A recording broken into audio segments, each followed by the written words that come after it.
دولتا ترکا داگرکر جی 23 کانونی و به دجواری ایریشن خوال دجی بنسازیا هریما باکور و روجلات سوریه زیده کرن.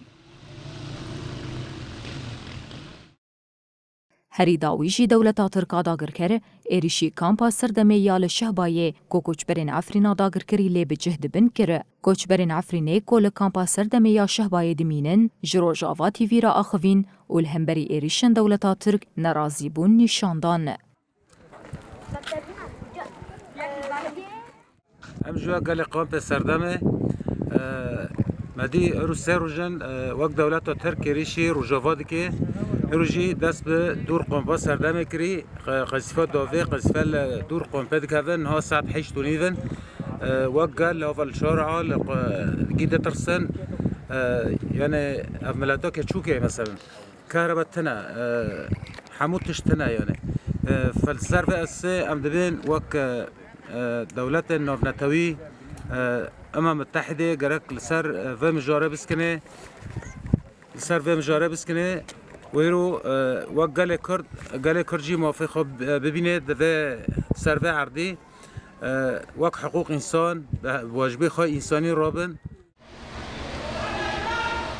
هروها کوچبران بانک لدولت نافنتوی کرن کل همبری بن پیکرن دولتا ترک به ارکی خواهی مرووی رابن.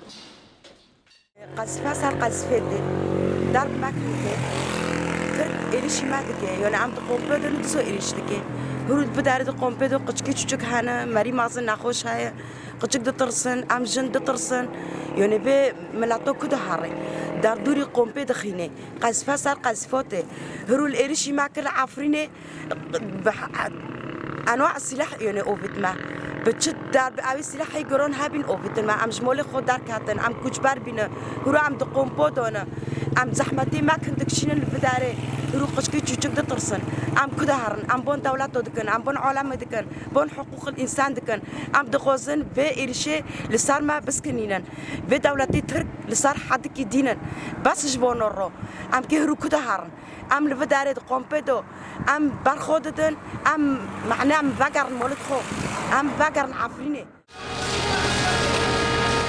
داگرکریا ترک به بالافرین شروین بمروف و به چکین گران به نسازی هرمی ناوندین استراتیجیک، سیویل و تندرستی یا هرمی بمبا باران کرن. ده انجام ایریشان ده 8 کس شهید بون و به دهان سیویل بریندار بون.